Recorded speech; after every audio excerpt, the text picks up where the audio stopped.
Hi guys, and welcome to one of my hobby vlogs.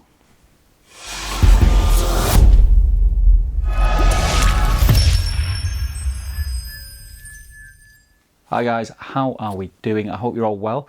This is going to be a hobby vlog from myself. I'm just going to give you a quick look-see, sort of a peek behind the curtain at the things that I'm working on at the moment. I've got a lot going on at the moment as far as my hobby is concerned.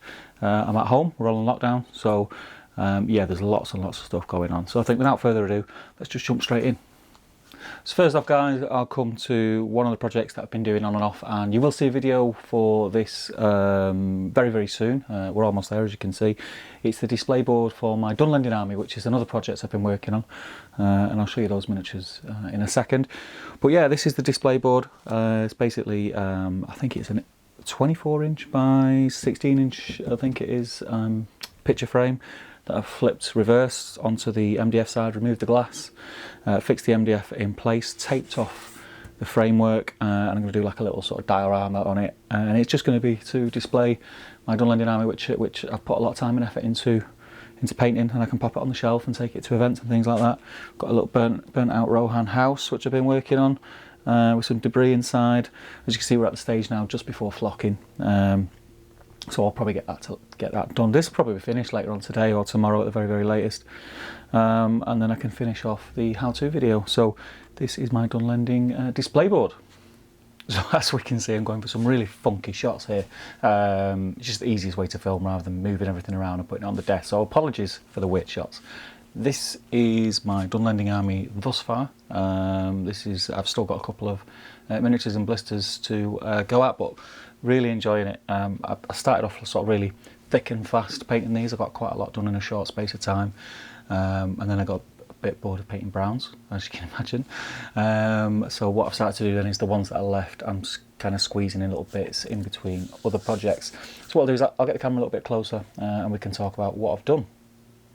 So yeah, as we can see here, I am bashing through it, and it looks really cool. I really like the look of these. As a painter, I really like sort of painting in a grubby, semi-realistic, like dirty, dark style. I like that look on my miniatures. So my colours tend to be quite dark. I wouldn't use the word struggle, but I'm always very overcautious when it comes to highlighting and highlighting up to that next level. I do think that with my highlighting, if I did go another level higher, so I had a bit more contrast to the colours, it would really make things pop more. But I get to a point where I think that looks good, and I'm worried now that if I go any further, it's going to ruin it. And yeah, but I'm happy with them, really happy with them. You can see we've got some of the new Crabane in there. I've got another two to order, but obviously I'll have to wait for Games Workshop to come back online and start delivering. And we have 4 of the cavalry. I may go with another 2 at a push, but I'm quite happy with 4 as it is. We've got all the heroes in there in different stages of being complete. Frieda's sort of next, that will be off the production line, and then we'll go to the Oathmaker, who I have started. I've done the flesh and done some of the lighter leathers, so that they won't be far off. But overall, I'm really happy with them. Did a little conversion of one of the chieftains. I've got a chieftain with a 2-handed axe, a chieftain with a normal axe. They both got shields. Thryden, yeah, and some of the new Forge World minis, which can bump your fights up to fight 4, which is going to be very handy for these guys. But I mean, overall, as an army, I think they just look awesome. They look awesome, and I can't wait for these guys to be finished and get them on the display board. So that's my Dunlendings thus far. Again, I'm not going to go too much into them because I'll probably do an army showcase when they're done. Let's move on and see what else I've got in the on the desk. Okay guys, so here is, it's kind of tied into Dunlendings, it's my Isengard, which I'm pretty proud of. I've been building up. I've had a lot of these models for many years, since, in fact, we spoke about it on the live stream, Damien on the GBHL channel, last night, when I got my lad the 2 Towers box set, which came with a lot of Rohirrim and Fighting Uruk-hai. It's a great set, really great set, and a lot of these that painted now are from that set, which is nice.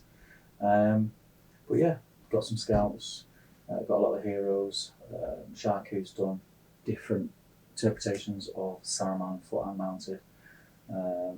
Rocky the captain, got 2 of those. A couple of blisters, berserkers at the back, fighting Orkai. And what I'll do now is I will show you these in a panning shot so you can see. The way I painted these was pretty much following in line with the paint scheme from the movies, and GW done theirs are best that I could. I've still got a few white hands to paint on them, but the general getting them on the tabletop standard is done. I'm very, very happy with how they turned out. I think they look really cool, but Isengard and Uruk-hai always do look cool when they're painted. So yeah, really happy with those. What I'll do is now I'll give you a shot of the rest of the army, which is yet to be finished, all painted at different stages. This is my army of Isengard bits that need to be done. Some of them need stripping, totally back and rebase coating and based. Some of them are in sort of early stages of got base coats on. But yeah, so I've got some Wild Riders to go with Shaku, got some more Berserkers, because Berserkers just look cool. Demo team, a couple of Shamans, more fighting Uruk-hai, a few banners, and a little greener in there that needs painting. So yeah, all in all, when these are done, I'll probably add to it again. I do have a box full of more Isengard, but these are what I dug out that were going to be the base of my army, and these were going to go towards my slow grow element games, which has obviously been put on hold because of the coronavirus. But as soon as we get back, I should have quite a lot to pick from in the armies, so that'll be cool. And that is my Isengard. A couple more other things that I've got on my table at the moment. Aldor and Haleth. I painted these the other night with Damien on a live stream. Great sculpts, really enjoying painting them. Hopefully get them finished in the next couple of days. As you see, green's done, browns are on, got a highlight. Another one I've done on one of our live streams was Aragorn on the battle streams in Middle-earth. It was issue 5 and 6. I chose Aragorn over Lurtz. Really enjoyed painting him. He's not finished yet, so I've got to do straps and belts and things, but he's almost there. So he's still on the bench. Oh, this ugly chap. I've added a shield. He's just undercoated, ready for the colours to go on. He's just another addition to my orcs of Mordor stroke Isengard. Sticking with the Isengard Scout theme here, these have got another, I'd say, 2 layers of highlights to go on. Absolutely adore these sculpts. They're going to be great sculpts to add to my army, and they just kind of break up that monotony of browns and silvers with the hobbits on there. And Snaga. Snaga was a great project. Again, I started him on a live stream, finished him the day after, but looking at him in close-up, I do still need to go in and tidy up some highlights on his pants, but other than that, he's done. And this is Aragorn from the original Fellowship set. I'm painting these guys up along with the rest of the Fellowship for Mr. Pat Gaunt as a commission. As some of you may know, I started to take commissions on. So these have started. Again, some more highlights to do and finish those off, and then I'll move on to the others. Really great getting onto these sculpts. This Legolas, in fact, I'm going to save until next weekend, so I'm going to jump on Boromir and Gandalf. I'm going to save him for the next battle streams in Middle-earth. Because Legolas is the subject, and I'll be finished then. So thank you, Damien. So that's it, guys. That's everything I've been up to. What have you guys been up to? Do let us know in the Facebook group. Comment down below. If you like these hobby vlogs, is this the kind of thing that you want to see more of? The things that the 3 of us are working on behind the scenes, we'd be more than happy to do it. I'm not sure if you've got any interest in what we're doing, to be honest, but if you want to see it, I'm happy to do it. So yeah, I hope you enjoyed it. Give you a little bit of a peek as to what I'm up to whilst I'm stuck at home. I hope you guys are all keeping safe and keep washing your hands, guys. And I'll see you in the next video. Take care.